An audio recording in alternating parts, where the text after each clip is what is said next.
orang yang mencari mayat-mayat. Tapi semuanya sudah saya cross check, tidak ada. Semua lancar. Mereka tolong kita, masa kita persulit, kebodoh. Di tengah bencana besar yang membuat Aceh lumpuh, muncul satu sosok yang namanya langsung jadi perbincangan nasional. Ada yang bilang dia pahlawan Aceh. Ada juga yang menyebutnya figur paling kontroversial yang pernah naik ke panggung politik lokal. Dialah Musakir Manaf atau yang lebih akrab disebut Mualem. Tapi apa yang sebenarnya membuat sosok itu begitu diperhitungkan? Bukan cuma di Aceh, tapi juga di Jakarta, bahkan di jaringan internasional. Mari kita mulai dari konteks yang paling terasa hari ini. Bencana, bantuan global, dan posisi Aceh yang kembali berada di bawah sorotan dunia.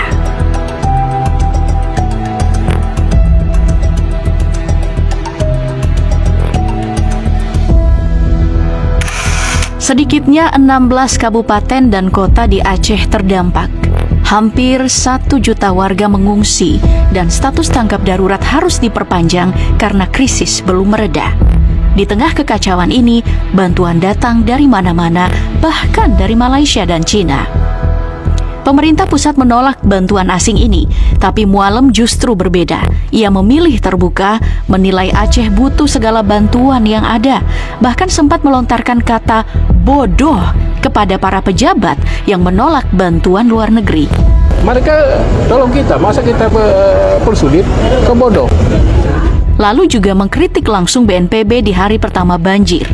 Seketika, namanya jadi sorotan nasional. Kemudian saya kecewa BNPB, masa hari pertama banjir, alat kita percuma aja boleh pakai. Itu ditemui. Lalu muncul pertanyaan besar, apakah Mualem sedang beroposisi?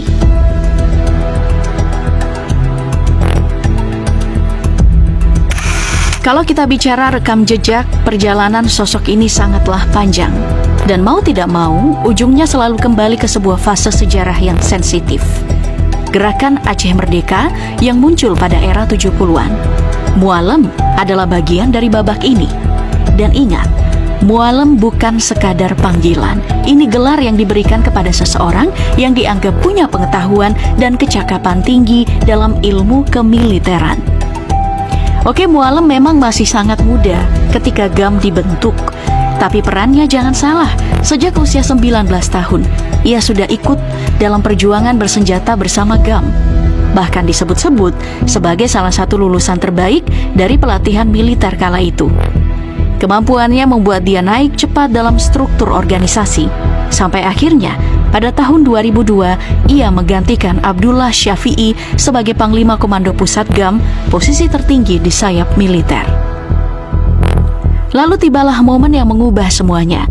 Perjanjian Helsinki pada Agustus 2005. Sayap militer GAM resmi dibubarkan. Pemerintah kemudian membentuk Komite Peralihan Aceh KPA untuk menata transisi mantan kombatan ke kehidupan sipil. We have now handed over all our arms in compliance with the agreement of the Memorandum of Understanding signed between the government of Indonesia and the Free Aceh Movement in Helsinki on August 15. Dan di titik itulah, Mualem keluar dari persembunyiannya, muncul ke publik, dan langsung dipercaya menjadi ketua KPA. Dari sini pula dia ikut mendirikan Partai Aceh yang kemudian mendominasi politik lokal selama bertahun-tahun. Pada Pilkada